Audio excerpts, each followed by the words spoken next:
초등생 살인 사건 두 10대 범인의 1심 선고 공판이 열렸습니다. 조금 전에 결정이 내려졌다면서요? 어떻게 내려졌습니까?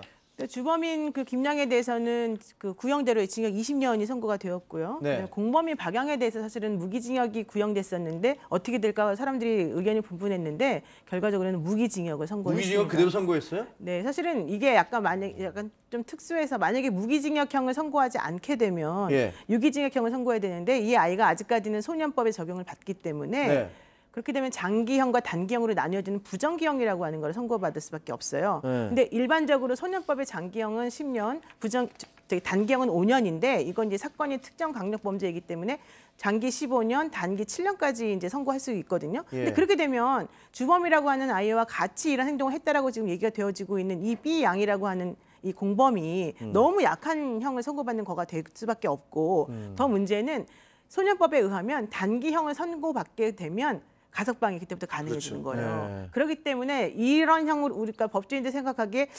무기징역하기도 조금 부담스럽지만 그렇다고 해서 소년법 적용해서 부정기형 선고하기도 좀 부담스럽다라는 말이 있었거든요.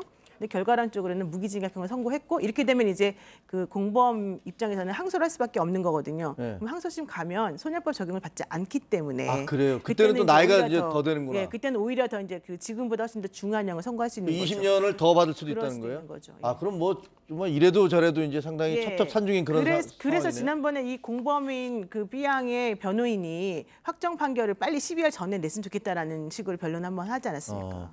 근데 외국 같은 경우는 이제 판결을 내릴 때 가석방 없는 20년, 20 years without parole 이렇게 나가잖아요. 우리나라는 그런 건 없는 거죠. 그러니까 가석방이 나중에 될 수도 있는 거네요. 그렇습니다. 중간에 이제 빨리 나갈 수도 있기 때문에 아마 위치 추적 장치를 그래서 부착한 게 아닌가 생각도 듭니다. 그렇군요. 근데 김평론가, 이번 사건을 이 10대들 그 살인 사건을 계기로 해서 소년법을 개정해야 된다는 청원이 수십만 건이 올라오고 그다음에 김상곤 그 사회부총리도 소년법 개정을 자세히 들여보겠다 이런 얘기도 하고 대통령도 한번 검토해보라 이런 얘기 하지 않았습니까? 이게 결국은 우리 사회의 어떤 새로운 전환점 같은 게 되는 그런 분위기예요?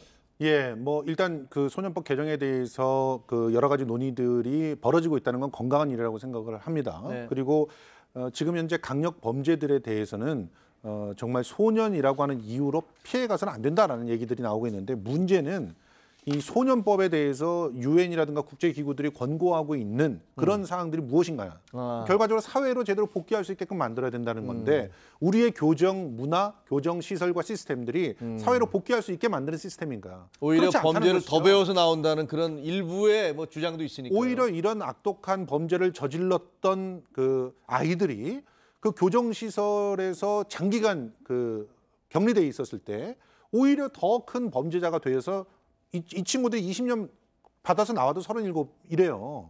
그럼 더 큰 범죄자가 돼서 나왔을 때 어떻게 처리할 것이냐. 이런 얘기들이 나올 수 있기 때문에 영원히 격리한다는 건 사실은 인권 문제 때문에 문제가 있는 것이고 그래서 더욱더 면밀하게 들여다봐야 된다. 그리고 더 중요한 것은 이들이 나올 수 있는 그러한 사회 구조를 우리가 방치하면서 처벌만 강화한다고 문제가 해결될 수 있겠는가. 이 부분에 대해서 심각하게 좀 따져봐야 되지 않나 생각합니다. 쉽지 않은 문제네요. 쉽지 않은 문제인데.